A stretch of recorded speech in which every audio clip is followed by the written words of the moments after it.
First of 2 rounds for Toyota GR Cup North America, making its own pages in a brand new history book for this great single-make racing series. This is going to be the championship finale event weekend here, the 7th round of 7 in 2023.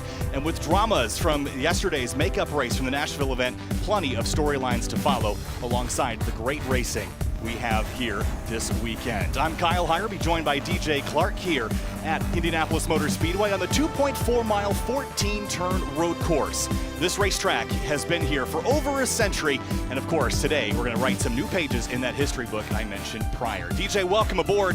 This race, this place is special. There is no other racetrack in the world quite like the Indianapolis Motor Speedway. And whether you are talking about the oval, whether you are talking about the road course configuration, it has a penchant for always putting on absolutely spectacular racing. And Kyle, yesterday was no exception. But as opposed to the makeup race from Nashville, where everyone was kind of jumbled up in the order, not necessarily set up in the way that they would race around this 2.4-mile road course, now we went out, we qualified this morning, and we got some surprises up at the top of the grid. Yeah, we certainly do have some surprises. Paul Bocuse and Copeland Motorsports right up at the top of the field. Maybe Gresham Wagner, not a surprise, but certainly some other drivers that could mix things up. Corey Lewis, a new entry here this weekend in the number 8 Smooge racing car. He could be a factor in this race. Who will not be, at least at the start of this race, is the championship winner, Tyler Gonzalez in the number 57. He will start at the tail of the field, DJ. Some dramas post-race yesterday. Some post-race dramas here, going to change things around, and that's going to be interesting to see. It'll be a storyline to follow for sure, him working his way back through the field, much as we saw Gresham Wagner have to do yesterday. But one of the drivers that I want to focus on here, that's the number 28, Justin Piscatell, able to get a podium earlier this year, hasn't really had the luck to follow his way. The McCumbee-McAleer racing driver just getting the wrong way of incidents here and there, the wrong way of luck, but he starts today from 3rd place. That's a great position to try to get their 2nd podium of the year. Well, Andy's in the catbird seat here for the run down to turn 1 because he's not going to be the first one to the braking zone on that inside line. He'll be the 2nd one, which means you can gauge yourself based on those brake lights of that race leader and wait a little longer to have that run into turn 1 and maybe steal it away from Paul Bocuse. Very much so. A couple other drivers here that I want to focus on starting farther down in the field, about the 10th, 11th, and 12th place drivers, and let's count the 13th as well. That's going to be Lucas Weisenberg, a victor from earlier in this year. Jordan Segrini, coming in about halfway through the season, has really set this field alight. Jackson Bell progressively getting better and better throughout, and then Aiden Yoder as well. So plenty of drivers here, plenty of stories to follow, and we didn't even mention this car, Kyle. Will Rogers in the number 6, a great run there yesterday for the Godwin Motorsports machine. Oh, he's been a catalyst to a bunch of great battles this season, and I anticipate that being the same today. I did get a chance to talk to Jordan Rick Segrini's mother and sister who are here this weekend. They're always such a joy to chat with. She actually gave me some apple pie lozenges, which I hadn't heard of nor seen. I'm very excited to give them a try, but they're great, and we're so excited to be here for their first visit to Indianapolis Motor Speedway. What a pleasure, what a privilege to be racing here at this great racetrack, DJ. This is a special place for you, and it's a special place for everyone here. Yeah, it's a very special place for me, Kyle, and if I may take a quick moment, I got to come to this place for the first time when I was about 4 years old.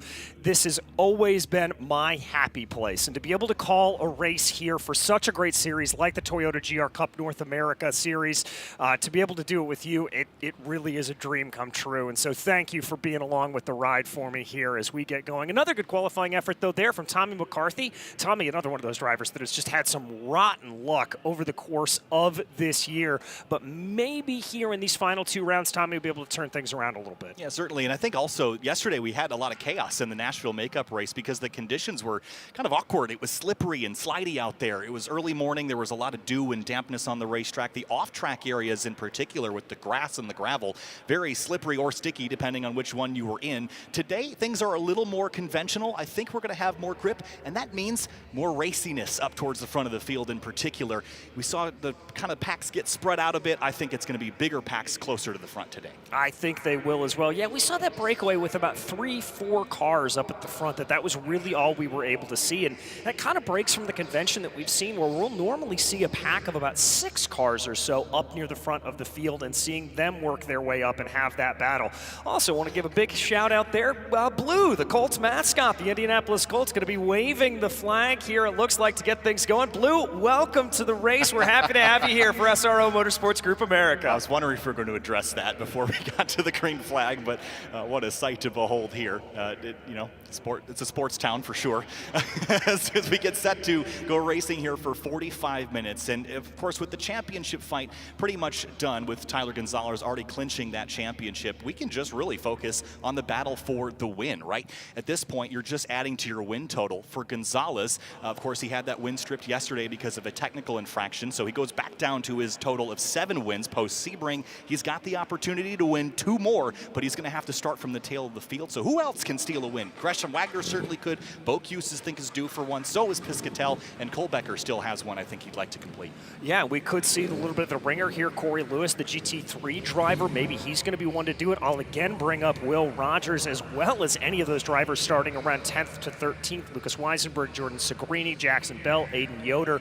And that's the great thing about this series, Kyle. It's a flip of a coin. You don't know who's going to be quick on the day. It's one of the great things about spec racing like this. And in particular with this great Toyota GR86 car, these cars have a lot of in common with the stock vehicle. They've got some upgrades to the brakes and the suspension and a couple aero bits, of course, that sequential transmission, but otherwise they retain a lot of their original character. And you and I both got a ride in that GR86 safety car yesterday and had quite the wild time out there. and these cars are known for having such exceptional balance, but you can hang them out sideways and slide around. They really are a joy to drive, and I can only imagine how much fun these drivers have at speed. Well, I can tell you, when I've talked to them at other courses over the course of the season, they have just said it is so much fun. I think back to what I saw when we were at Road America going down into Canada Corner, seeing those cars go absolutely sideways through that high-speed corner, and drivers were just telling me with a big grin on their face that this is why you want to go racing. Yeah, it's that rear-wheel drive front-engine formula that has been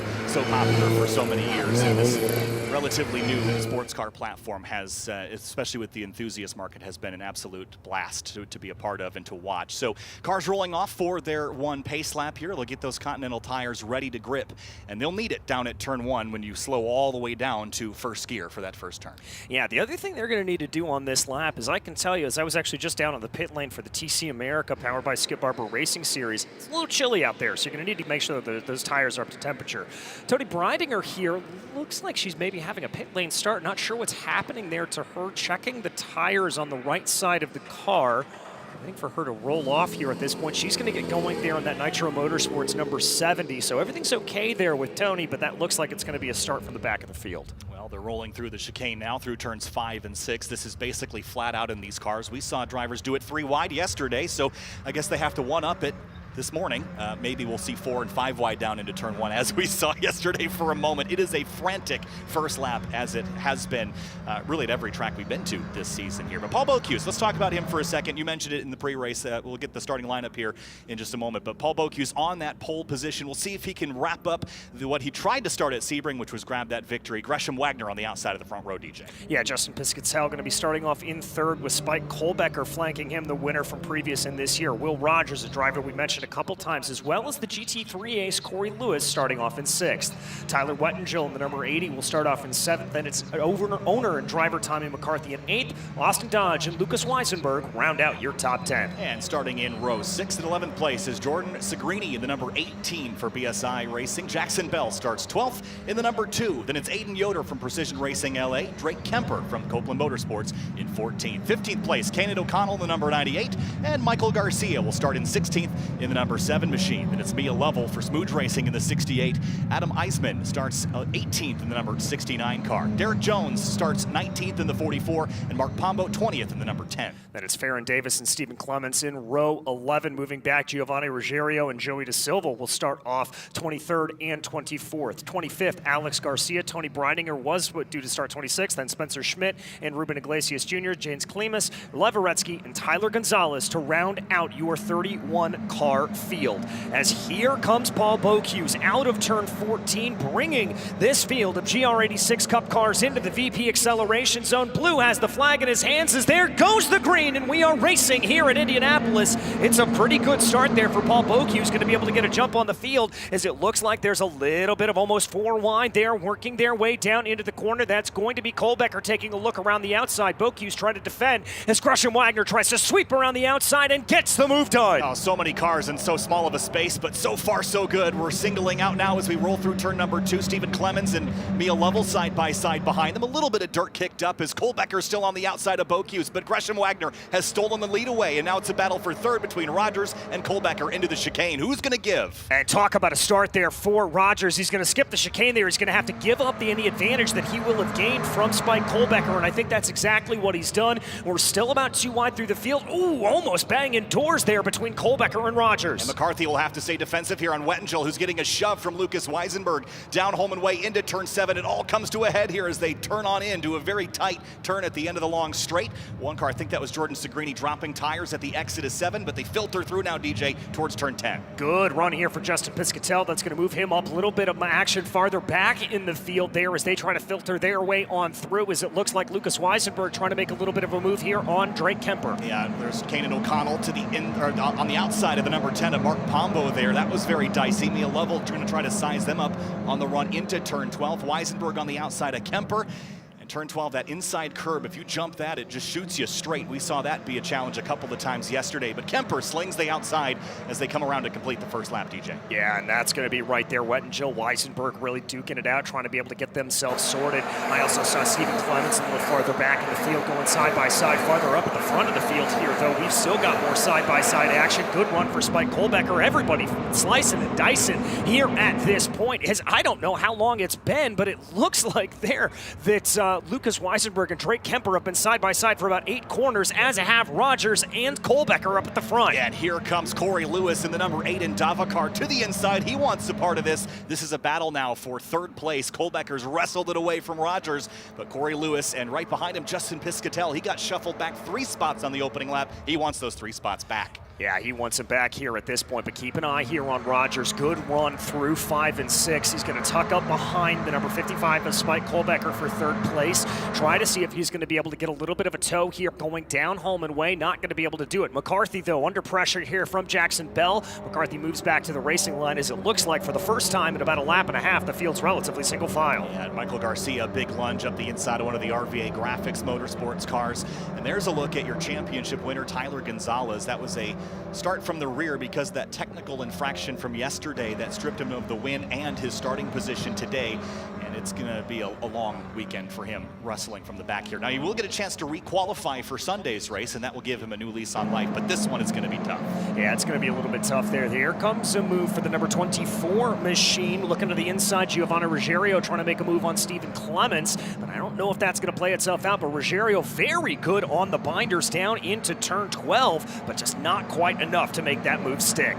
Side by side there is that O'Connell and Adam Eisman, the Canadian, in the number 69 open road racing car, then Mark Pombo as they stream up onto the front straightaway. Everyone weaving down to the inside to try to either break the draft or steal the draft from that front car as it pushes the air out of the way like a bunch of boat wake. It's just pushing all those airwaves away from the trailing car, but it's Gresham Wagner with a pretty comfortable 1.6 second lead. Paul Bocuse was half a second slower last time by. Yes, he was. Also keeping an eye on Will Rogers, who set the fastest sector time out of anybody through sector 3. So Rogers still has some good speed in that car as he tries to close in on the back of Spike Kohlbecker. And I've got to wonder here for Rogers. Remember, he started a little bit farther down in the order. If he's able to get by Kohlbecker, get by Bocuse, is he going to be able to run down Gresham Wagner? If that's the case, he's got to make those moves quickly. Yeah, you've got to go quick. 45-minute race is a lot of time for things to play out, but if you can break free of these groups that we see form here in Toyota GR Cup North America, then you're home free, right? right? If you're away from the draft, no one can run you down without being actually a lot faster than you. Kemper getting tangled up with Tommy McCarthy, and Tyler Wettengill watching from behind, trying to make this a 3-place race for 8th place, rather. Yeah, contact. Ooh, and that's going to send Kemper onto the outside, way onto the outside there. He's going to have to go to the apron to try to get himself back around, actually going onto the acceleration lane for the oval layout around here. That's going to cost him 4, 5, maybe 6 positions. Yeah, once he got on the grass, there was just, it's morning dew still, so not a lot of grip to be had there. So that was great to keep it straight. Jordan Segrini getting into tangles here with the number 80 of Wettengill, who has a big counter steer moment leaving turn 13. Pretty scrappy back here, just at the tail half of the top 10. Yeah, just a little bit. We're seeing a lot of good fights here up and down through the field, but for the most part, relatively clean. Obviously, Kemper getting forced out a little bit. He's not going to be exactly happy about that.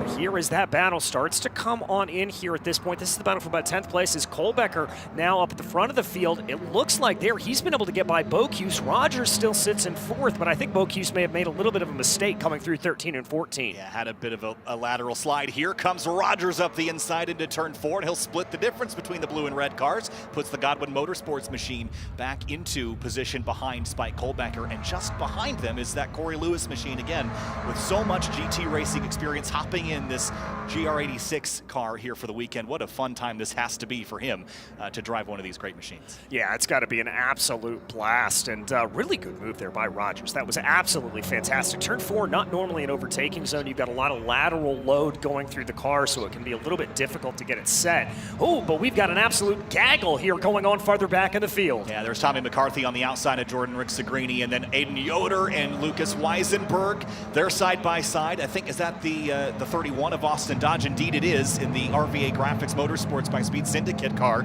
They're still side by side now, heading towards turn 11. This is where things have to get sorted for that turn 12 braking zone. But Weisenberg, is he going to look 3 wide? Absolutely. And bails out. He didn't want to make it all the way down there door to door. Well, I think he could have gone for it if we didn't have that car so far into the middle of the racetrack there. Good defensive line to be able to hold that out. But now it looks like that they're going to get held out just a little bit. McCarthy leaning on the side here as they go. Very, very close running there. Wettengill and Segrini all in this mix. Yeah, now Weisenberg's got a nice run to the inside. Remember that he had a crash back at Sebring International Raceway. This is a different car than they had at Sebring. Wasn't able to be repaired in time, but he's going to get a shove from Aiden Yoder in the Segra car, the Precision Racing LA driver. These two have had a run-in all the way back at VIR, but they shook hands on it. That's the way we like to solve things here in this series, and now they're helping each other out, get past Tommy McCarthy at turn 2. Oh, McCarthy dipping the left tires off into the grass there. That's going to open up the door a little bit for the 73 of Aiden Yoder to be able to get that move up into the inside now through turn 4, makes it work. And look at that, as more and more drivers just saying, I'd like a piece of that, please. I think that was Kanan O'Connell slipping up to the inside. And as Wagner puts more distance on Kohlbecker and Rogers, we just have to keep an eye on the lap times, because now with Spike leading the train, they are much closer in lap time to Gresham Wagner, and we could see it go the other way. Austin Dodge to the inside of McCarthy, 3 abreast towards turn 7. That's going to be Kanan O'Connell to the outside, McCarthy in the middle. Dodge with the move up into the inside, and this is what I expected. That's Tyler Gonzalez getting up into the mix as well, but this little battle up in front of him not going away anytime soon. Adam Eisman there in the 69 trying to make a move as McCarthy tries to get that position back from Austin Dodge. Yeah, the over-under on corner exit. He's going to get position here, and it'll be a drag race up to turn 12, and there's that 57 Copeland Motorsports car, Tyler Gonzalez. He's moved up quite a ways now after a slow start, and he's got a handful of cars he can grab spots from here shortly. Yes, and we just got a message from Race Control that the incident at turn 10 with Drake Kemper, that incident where we saw him go way off to the outside and actually get onto the acceleration lane for the oval layout of the circuit, that is under review. Yeah, McCarthy bobbing and weaving behind the 31 of Austin Dodge, trying to find a way around. And now he'll have the assistance of the slipstream, the draft. It's like following an 18-wheeler on the highway. It pushes all the air out of the way for you, and you've got less drag on the front of your car, and it allows you to carry a bit more speed towards the end of the straightaway. Anything over about 100 miles an hour, that's really going to be an effective strategy. As Kemper moves to the inside of Pombo, here comes Gonzalez, and a late lunge from O'Connell down into turn 1 on the inside of Dodge. Yeah, that one wasn't going to work there. I think Kanan just got a little bit too much of the curb, and that upset the balance of the car. Wasn't able to get it fully rotated, but he is going to be able to get a little bit of a run here on Tommy McCarthy. McCarthy taking a little bit of a defensive line there into 4, just holding that car to the inside, trying to prevent any overlap, any back and forth necessarily, and it's going to work out there as he's been able to hold on to the position. But don't look now. Here comes Tyler Gonzalez, and here comes Drake Kemper. Yeah, he's going to throw a gear wrench into this thing as they enter turn number 7.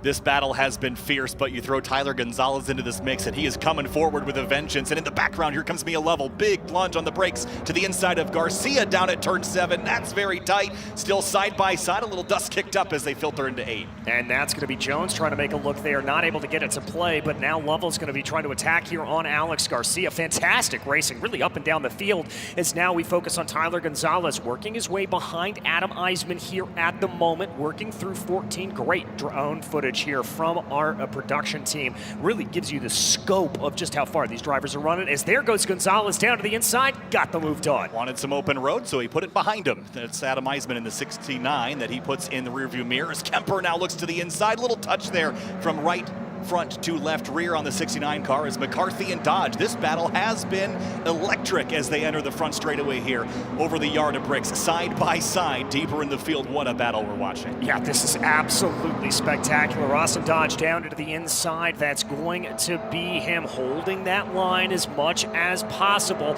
trying to see if Tommy McCarthy can do anything. Look at this, Gonzalez around the outside, 3 wide into 1. How many do you want at once? Gonzalez took 3 cars in one corner and he's through. That was an exceptional pass. McCarthy will have to give it up, but he will also pass Austin Dodge. Dodge down 2 in as many corners. Oh, put that on a blackboard and teach that in class. That is how you get a move done. Look at this. 3 positions, 1 corner. Gonzalez with the overspeed, the draft coming around, confidence on the brakes, and just sweeping around the outside of that right-hander. That was awesome. And you know, sometimes the drivers are disappointed having to start from the rear, but man, doesn't it make for a fun race? I know Gonzalez would much rather be leading this thing, but it's great. Look at Eisman deep on the brakes, past O'Connell into turn 7, and Drake Kemper trying to pick up the pieces from this scrap here as they now negotiate turn 8. Up the inside comes Kemper in the dirt on the inside of Eisman. They're going to be banging doors there. Kemper gets a little bit sideways with Eisman, but they're going to keep it together, and all cars going to point the same way here. Didn't lose that much time. That was a little over-optimistic there, I think, from Drake Kemper diving down to the inside of turn 8, but everybody made it through on the outside okay, so no harm, no foul. Can you believe we're only 12 minutes into this? We have 33 minutes to go, and we've had enough action to cover an entire weekend of racing here at Indianapolis Motor Speedway. Eisman, Kemper, they're still locked in this very fierce battle for position, all behind Michael Garcia. Now here's Stephen Clemens and Derek Jones in the 44. Yeah, that's Clemens down to the inside. That's going to be Garcia trying to take a look there in the number 30 as well. Alex Garcia trying to see if he's going to be able to get anything as they come on to the main straightaway now. And Garcia's going to have that overlap. That's going to be crucial. That's the preferred line going down into turn 1. So good heads up there from Alex Garcia, really thinking a couple corners ahead and planning out that move. And Joey De Silva in behind, trying to figure out how to go around the 30 car. He's got overlap here. The track bends back to the left. He'll have to put both left side tires on the rumble strips in order to keep it clean and fair. But Gresham Wagner has established a 2.6 second lead. I will say, though, that it is not growing as fervently as it was prior. So we'll see if Kohlbecker can turn things back around. No, and we've got our first message here from Race Control. This is to car number 80, Tyler Wettingel, a 5-second post-race penalty for incident responsibility. That is the result of the contact with himself and the number 99 of Drake Kemper. Yeah, that just sent Kemper for a bit of a slide, but everyone kept rolling. So a 5-second penalty is less severe than something like a drive-through penalty, because you can at least minimize that by driving further up the road in this race. So I think that's not a bad outcome, I'd say, all things considered. As Rogers still behind Kohlbecker, they have not, so to speak, lit the fuse on this fight as fiercely as I think they could, as we've got 31 minutes to go, maybe working together to try to run Wagner back down. Yeah, that's what I would expect them to be doing, but we'll have to wait and see. We look farther back in the field. Bo Hughes, your pole sitter, has dropped down to 4th position. Corey Lewis running directly behind them, and Justin Piscatell in 6th place. I'll tell you what, though, despite the fact that we haven't seen that fuse get lit between Kohlbecker and Rogers, that was a defensive line from Spike coming down into turn 1. I think he's very aware of the threat that the Godwin Motorsports number 6 poses behind him. Yeah, and at this point, Kohlbecker has got no shot to win the championship. It's all about just picking up the highest finish you can get, so why not defend, I guess, at this stage. But going back to Corey Lewis and Justin Piscatell and Paul Bocuse, I thought all 3 of these cars would be a little bit closer to the front based on their starting spots, but they've settled out in 4th, 5th, and 6th for the moment and running nice, clean, tidy races for now. Yeah, and that I think is what to be able to do here at this point. If you're running in these positions, you don't have to burn up your stuff. You don't have to burn up this Continental rubber necessarily. You just need to put yourself into position to take advantage when the last 10 minutes of this race comes. And that is really the main mindset you have to have as a competitor. You can't win the race here in the first 15 minutes, but what you can do is set yourself up. Yeah, I'll tell you what, though, Justin Piscatell not saving brakes. You see how many car lengths he closed on Corey Lewis into the braking zone at 7. It was 7 or 8 car lengths going into the corner and was about 2 leaving it.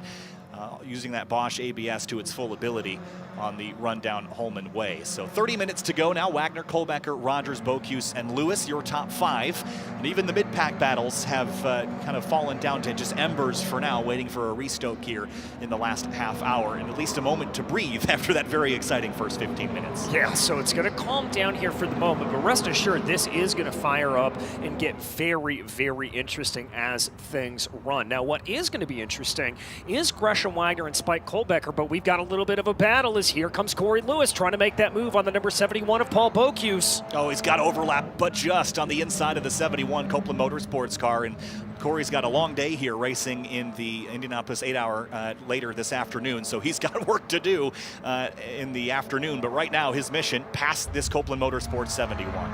Yeah, he's just trying to get on by him here at this point. Corey taking the most obvious place to try to make that overtake down into turn 1. That didn't necessarily play out. We may see a move here down Holman Way, but I think Corey's just a little bit too far behind. Oh, well, there he goes. Corey's going to try to take the look. Man. Squirrely under the brakes as he tries to get around. Bocuse going to roll speed around the outside of 7 and shut the door on Corey Lewis. Stopping a freight train there. That thing was struggling to get woed down as he stomped on the brake pedal and managed to get it woed down and didn't make contact with the 71, but it will leave him vulnerable now to Piscatell, who closes in, and you see Corey go defensive now, feeling the pressure from the number 28 McCumbee McAleer car. Oh, and I just saw him signal out the window there, almost like he was waving him on by. Corey had his hand out the window. I'm not sure what that was necessarily, but clearly these drivers trying to communicate with one another. I wonder if it's not a go by or a stay in line, let's go get this 71 perhaps. That's something that you see in club racing a lot, is the hand in the window going go, go, go, stay in line, let's go forward rather than backwards, which would be what would happen if they were to fight at the moment. And Jackson Bell in 7th is waiting to pick up the pieces if they come close. Yeah, Jackson Bell, a top 5 finisher from yesterday, would love to carry on that good momentum. Meanwhile, we check back in on the battle here, a little bit farther back in the field at the moment. Tommy McCarthy trailing right behind Austin Dodge. McCarthy's fallen out of his top 10 starting position here at this point, and Dodge taking I'll call it a defensive line here down the main straightaway. Now it gets even more defensive as he just kind of fades over to the right as much as possible, defending that preferred inside line. Kemper to the inside of O'Connell, just behind them as well. Kemper faded to the left there to prevent O'Connell from doing the over-under, and now move the 99 up 1 spot and through into position. So he'll focus his battle next on the Dodge and McCarthy fight. That has been persistent since the drop of the green flag. Those two are certainly on each other's Christmas cards list. They're good buddies now with how much side by side they've spent. Yeah, they certainly are, but this battle really allowing everything to tighten up here at this point. Our big mover of the race thus far, by the way, is Tyler Gonzalez, as you can imagine, up 19 positions. Biggest loser of the race looks like that's going to be Tommy McCarthy, who's down 6. Oh, make that almost 7. That was a big shot of flame out the tailpipes of the 23 as well. And as I always say, cars that shoot fire are better than cars that don't shoot fire. But through 7 now, Kemper right behind the 23. He had a look into 7, wasn't able to complete it. but not backing off just yet. Dodge uses every inch of the road, leaving turn 10. Yeah, trying to use everything that he can. Watch this here for the number 99 machine of Kemper. He's going to take a look around the outside. McCarthy tries to feed him out a little bit. I think he may be able to get a little bit of overlap here. Is Kemper. Is it going to be enough to get the pass down into turn 13? Yes, it is, but that's going to be McCarthy trying to roll speed. He'll have the preferred line coming down now through 14 and onto the main straightaway. Leaning on each other's quarter panels. Immense defense from Tommy McCarthy. That was fantastic, and I'll give Kemper a lot of credit too. The outside pass at 12 is a hard one to cling to, but they're still side by each down the front straightaway. Kemper with the run. He's going to clear McCarthy before turn 1. Not quite. The side draft there, using some Talladega tactics alongside each other into turn 1. Here comes O'Connell though, 3 abreast into 1. And watch out for Adam Eisman around the outside. 3 don't go into 1 all that easily, but Kemper makes the move stick. Is O'Connell going to be able to make it go on McCarthy as well?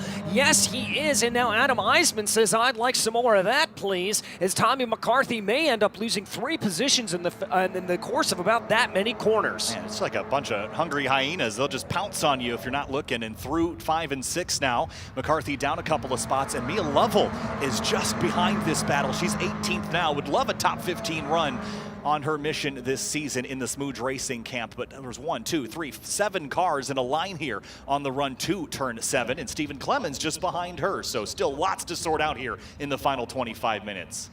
All right, here as they go at this point, trying to work their way around, trying to see if they are able to get anything to go. 25 minutes left to go. We got a little bit side by side here as that's Tyler Gonzalez making a move on Tyler Wettingel. Yeah, didn't waste any time. That was Lucas Weisenberg rather, in the 46. Didn't waste any time with that, and that will put him up into 10th place. So Tyler Gonzalez with that tail of the field start, making his moves forward.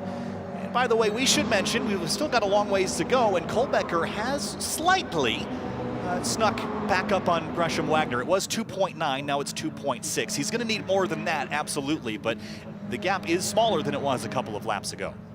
Yeah, it certainly is, and we'll have to see if that's able to play in just a little bit more. Again, Will Rogers, we saw a little bit of this out of him yesterday. Great pace early on in the race, not necessarily able to pull it in nearly as much later on, so maybe just pushing those Continental tires a little bit too hard too early. Yeah, no distractions now. They've separated themselves completely from Corey Lewis, who has Paul Bocuse all over his rear bumper, but there's that battle for second between Kohlbecker and Rogers, and then there is Corey Lewis, Paul Bocuse. And actually, they've just traded spots because Lewis was behind Bocuse at the stripe last time, so moved the 71 back 1 position to 5th place. Yeah, so that'll be him there at this point. Justin Piscatell eager to try to make that position a gain as well if he can. But I'll tell you what, Paul Bocuse is not going away quietly here on the back of Corey Lewis. He is definitely keeping up pressure to that Endava number 8 machine. Yeah, Piscatell just clinging to this fight as well.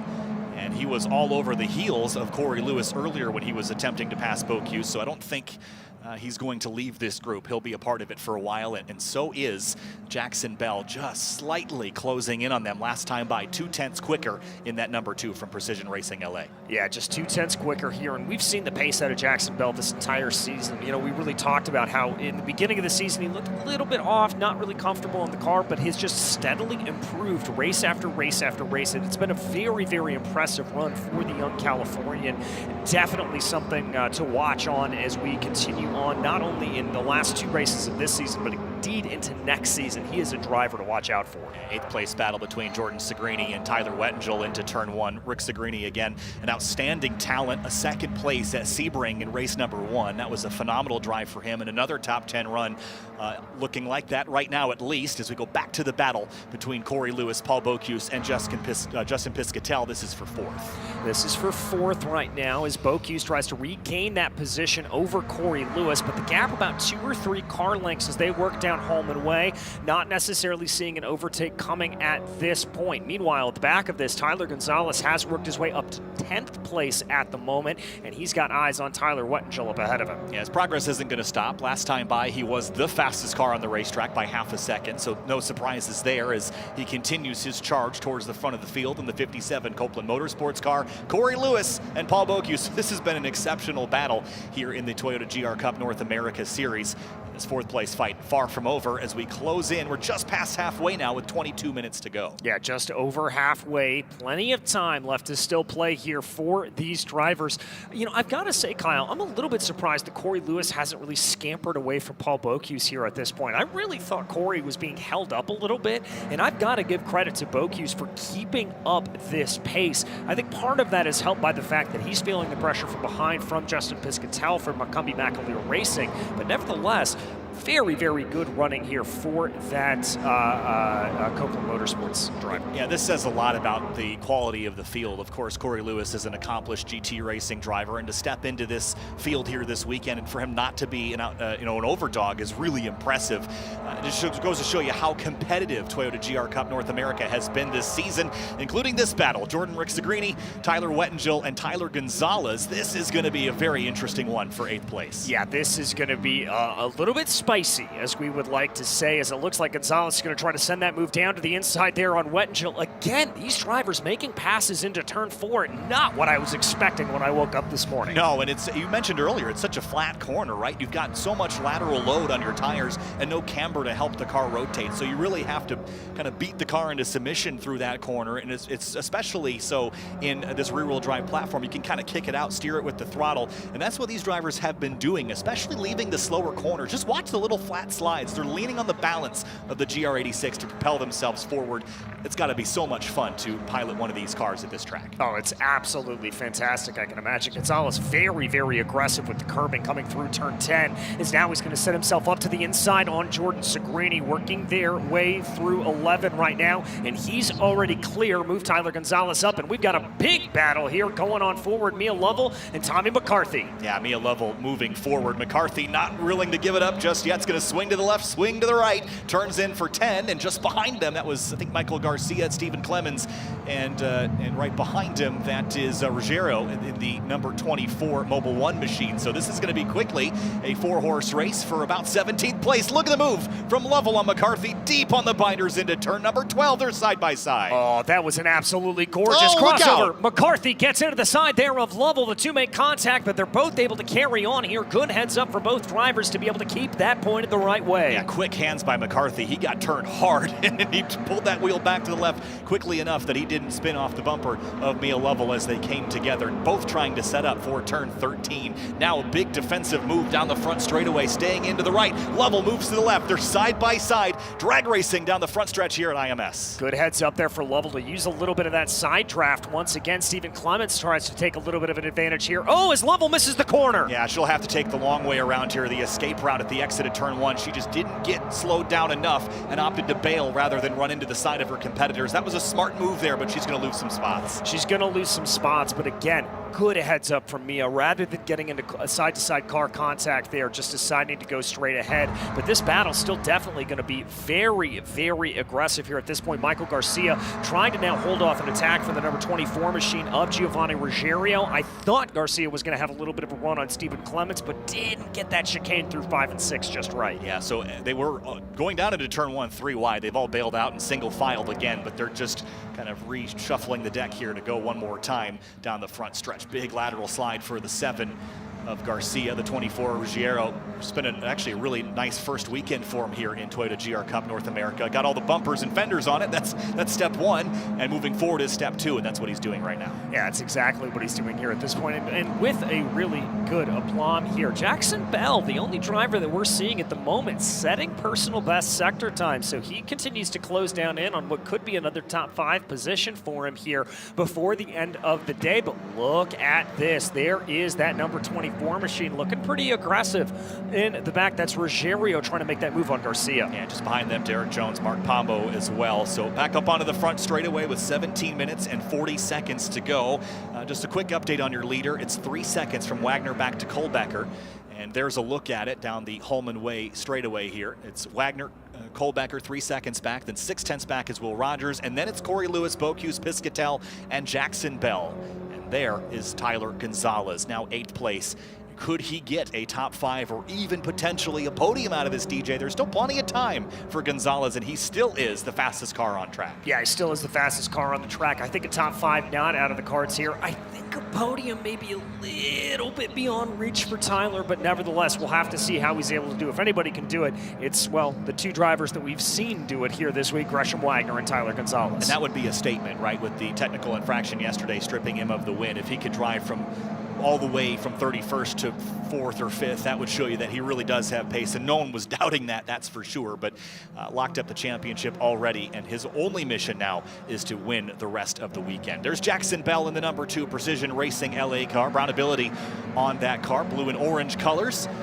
Outstanding 3-wide pass into turn 1 at Sebring International Raceway a couple weeks ago really showed us the capability that he has behind the wheel, and he's been showing it again here this weekend, just outside of that top 5 spot behind Piscatell and Bocuse. Yeah, just outside here at the moment. Little bit of alternate lines there, let's call it, between Kohlbecker and Rogers, just depending on where you want to sacrifice the speed coming through turn 1. And that's really one of the hallmarks here of this Indianapolis Motor Speedway road course.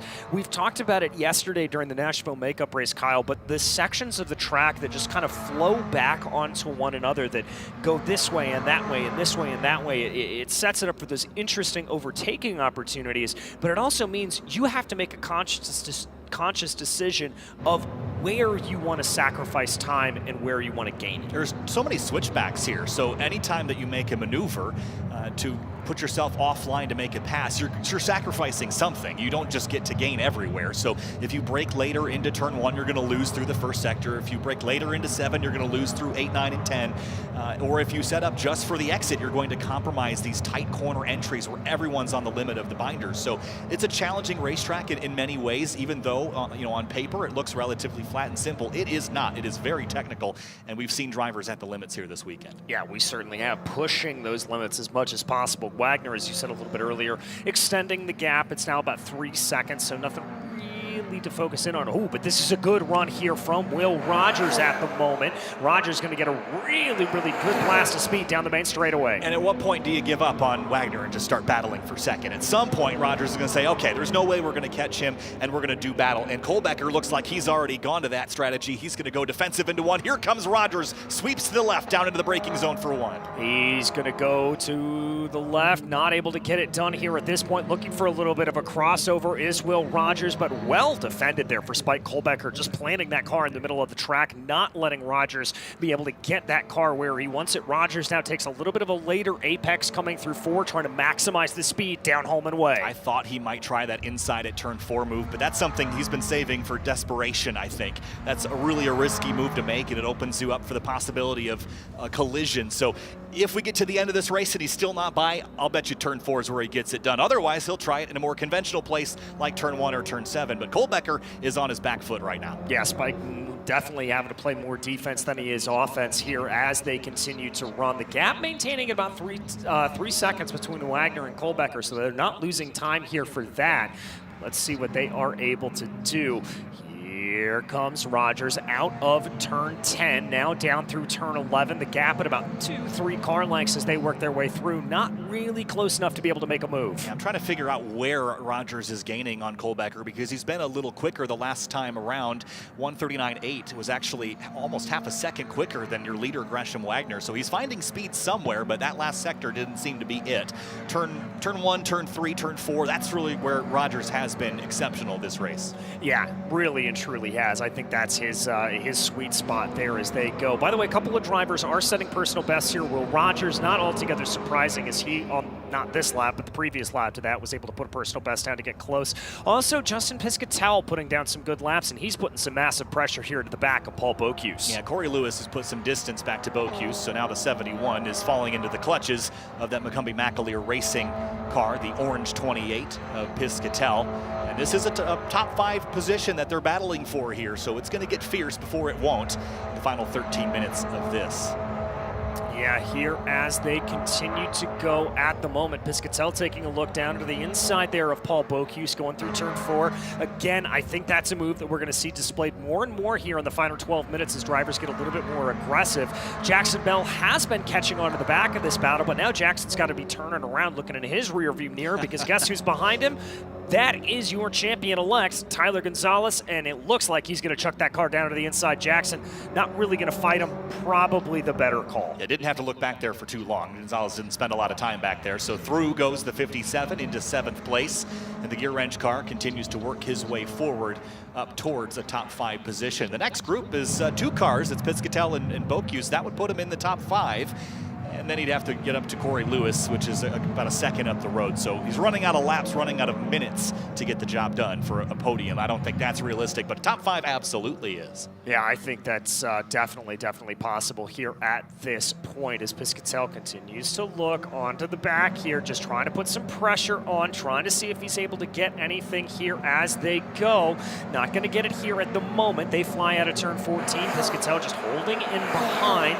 Will Rogers now about 7/10 of a second behind, and now we've got a little bit of an interesting wrinkle into this mix here, Kyle. We've got some lap traffic coming up. Yeah, and thankfully it hasn't been a huge story this season. We've had lap traffic at times, and it's only been a component a few times, but Piscatell waits no longer past Bocuse into turn 1, and nice and efficient, gets the pass complete, and quickly indeed, because Gonzalez is approaching. Yeah, easy as you please. He was able to just send that move down to the inside and absolutely made it work, so fantastic stuff there for Justin Piscatell. I think that could have been preempted a little bit by the fact that he knows Tyler Gonzalez is coming up behind him and he just wants to get away from that number 57 gear wrench machine as quickly as possible. And these straightaways are very long in this Toyota GRE6 car. Spike Kohlbecker down the inside, past some traffic. He's put some distance on Will Rogers as well, and it was pretty close for a while as they navigate around Klimas in the number 61.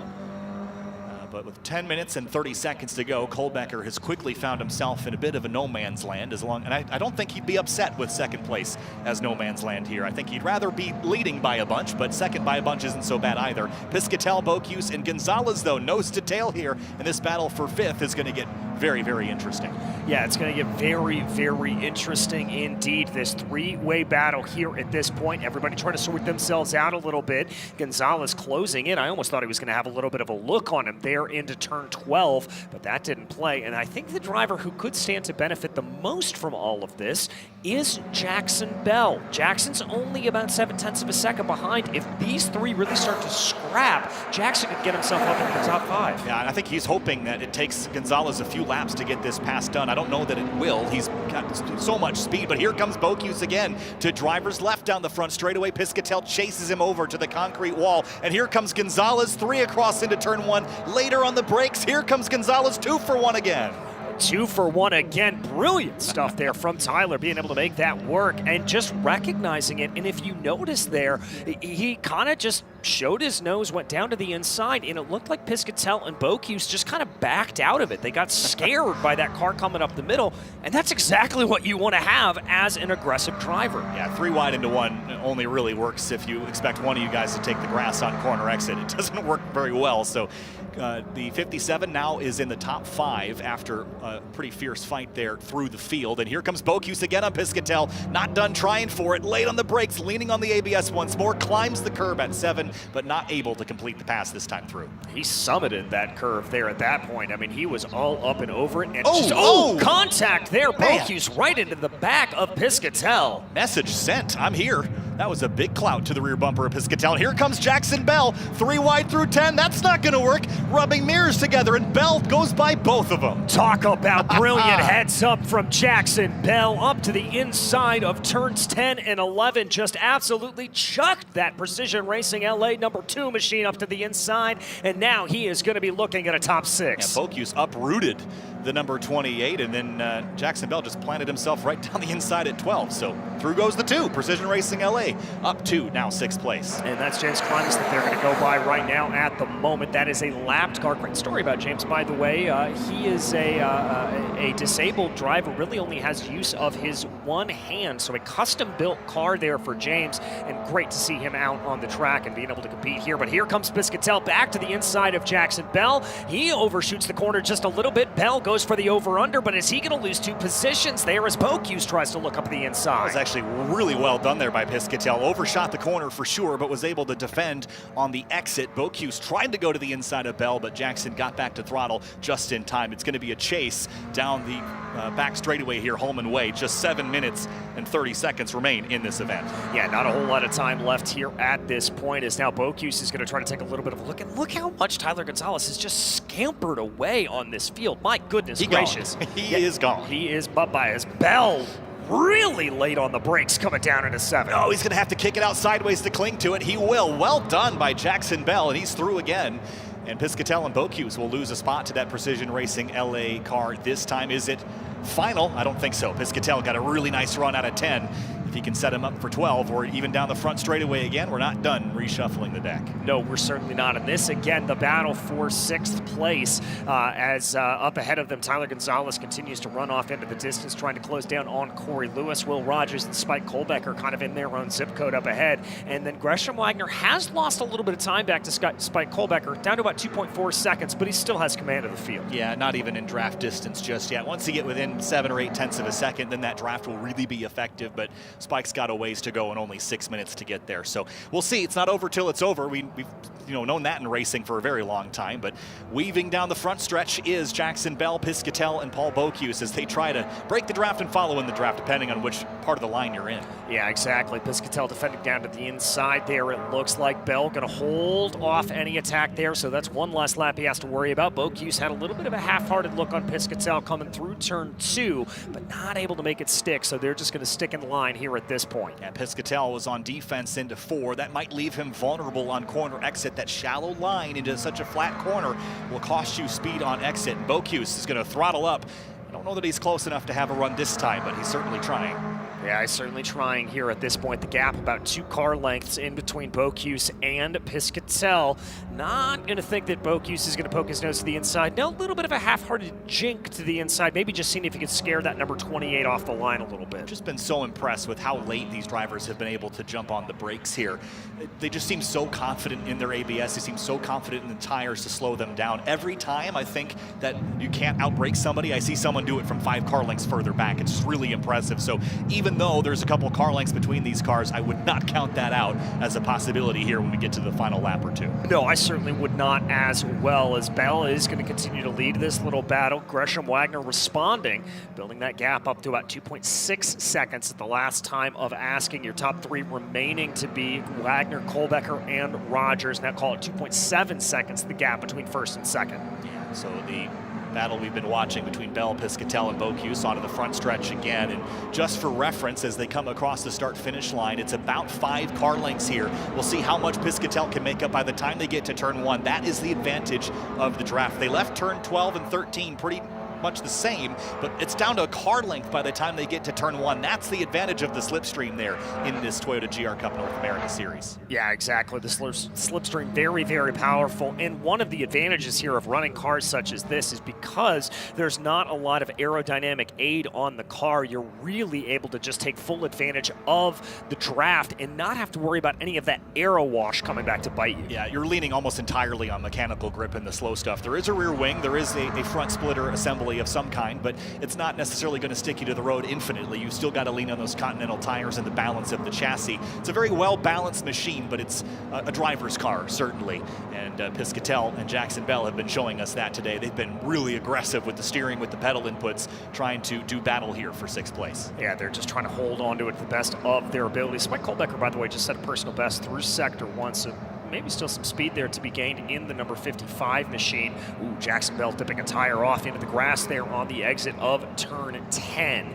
He's going to keep things together, and now he's been able to grow a little bit of a gap between himself and Justin Piscatell. Call it about a half a second. It'll close up under braking here as they come down into turn 12, but that'll be enough for him to at least have some breathing room. And it looks like up ahead of them that Tyler Gonzalez has fully caught up to the back of Corey Lewis. There you can see it on the big screen as they work their way on through. That gap as they come across the yard of bricks with, I believe, 2 laps to go is going to be under a second. Yeah, about 12 car lengths now, and in the background you see Bell, Piscatell, and Bocuse still weaving.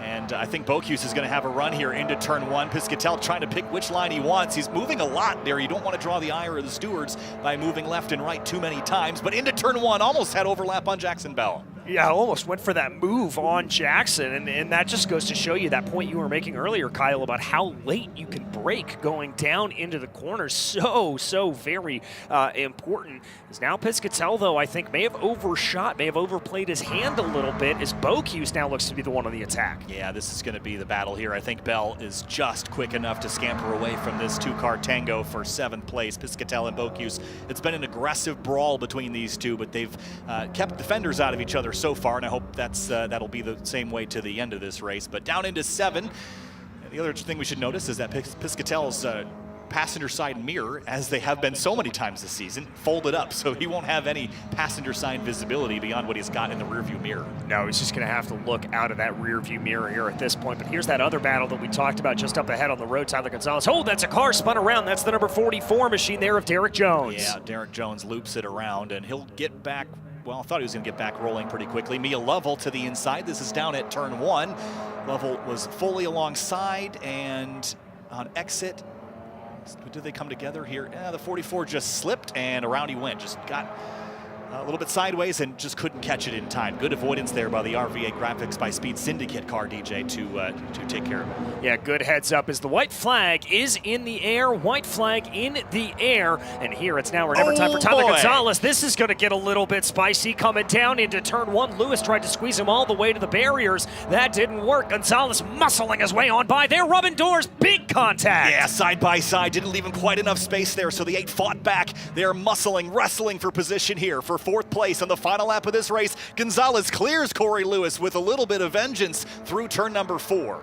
Yeah, Lewis did not want to give that place up whatsoever, but Gonzalez said, nope, that is mine to get. As there you see a little bit of flash of the headlights there from Spike Colbecker, maybe just trying to elicit the merest of errors out of Gresham Wagner. But maybe Corey Lewis is going to have a little bit of a fight back here coming down home and away. Took a look at him, bailed out of it, going to move back to the right here to set him up for later in the lap. Nose to tail between these two, and the rules of engagement are well understood after that side-by-side contact through turn 1. Lewis has, I guess, gotten himself the green light to use a little bit of fender here. We'll see what they can do on this final lap. Only about a sector left on this track to try to sort themselves out. Does Lewis have anything for Gonzalez, or is he going to have to give up this 4th place position here at this point? Here they go, coming down into the corners right now, and it looks like Lewis does not have an answer coming down into turn 12. But meanwhile, up at the front of the field, really as he has done since the drop of the green flag, it is going to be Gresham Wagner coming to the line, checkered flag in the air, and Wagner takes victory in Indianapolis, race 1. Yeah, Spike Colbecker will pick up a 2nd place. Will Rogers in 3rd, and for 4th, maybe some drama to talk about here. The 57 and 8,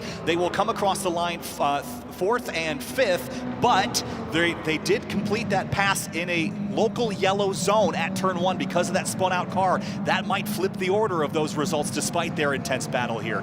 And there's that notification from race control. You cannot complete a pass under a yellow flag zone, and if that happened, they will flip those spots around, DJ. Yeah, they certainly will, and there could be a penalty accrued there as well for driving in a safety zone.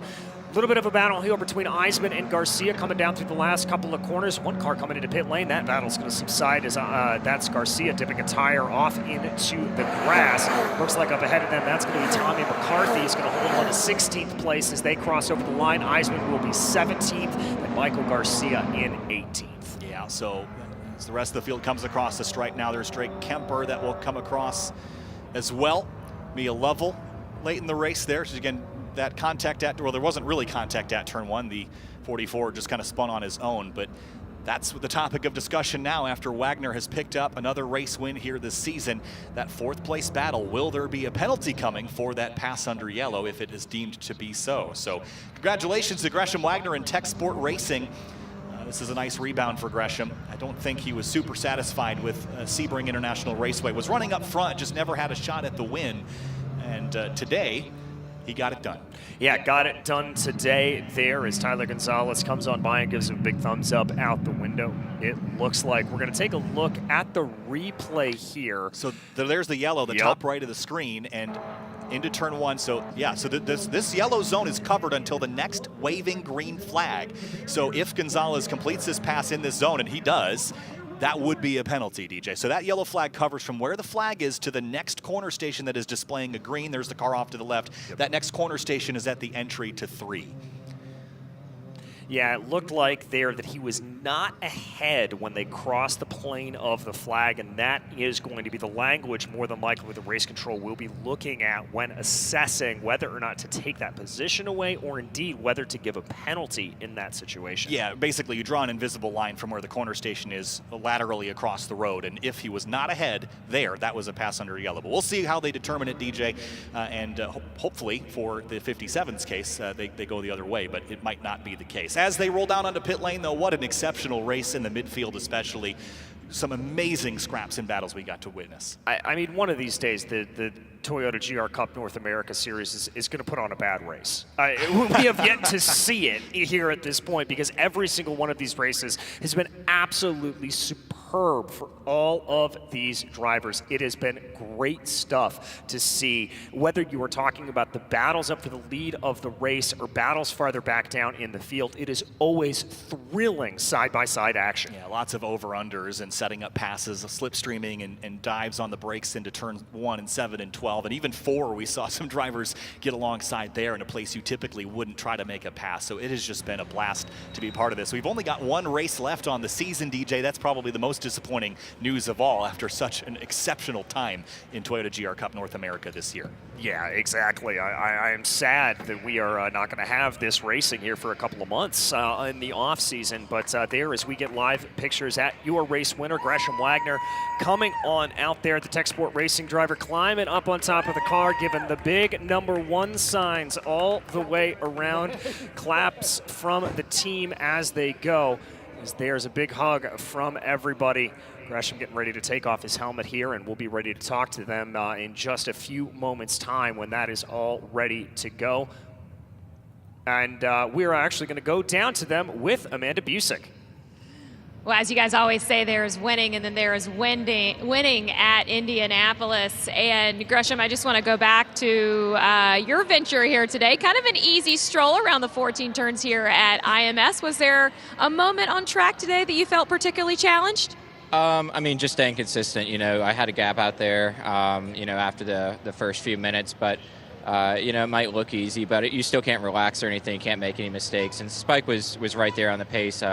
You know, I tried to just back it up a little bit so I didn't make any mistakes in the last 10, 15 minutes, but, you know, you definitely can't just fall asleep. So, you know, it's hard. You know, the tires wear, the track, you know, evolves, and, you know, these cars don't like being driven for 45 minutes. They're not quite as good at the end as they are at the beginning. So, you know, just staying focused was the biggest thing. Congratulations on the win here. Yep, thank you. Thank you to Amanda, and congratulations again to Gresham Wagner. Great shot there at the front of that car. But yeah, consistency, and he was able to do exactly that, Kyle. Just stay consistent, stay together, and put together one heck of a race. Yeah, we've seen this all season long. He's been an amazing driver here in this series and for Tech Sport Racing. The consistency has been impressive. Unofficial results here for Toyota GR Cup America, North America Race 1 from Indianapolis Motor Speedway. Still pending the results of that pass under yellow at turn 1. Gresham Wagner, Spike Holbecker, Will Rogers, your podium, DJ. Well done by those 3. Well done by those 3. A sensational drive up through the field for Tyler Gonzalez. Great job for Corey Lewis, the GT3 driver, coming on in to race with the Jackson Bell up a couple of positions. You got to feel a little bit bad for Paul Bocuse. Qualified on pole this morning, fell back down to 7th place. That one's going to sting a little bit there, I have to think. Yeah, certainly. And Stephen Clemens and Kanan O'Connell, Austin Dodge, they all had a great fight. So did Tommy McCarthy. He was hanging his tongue out battling all race long. He'll be exhausted after that one. And unfortunately for Drake Kemper, that was a tail of the field result for him in the 99.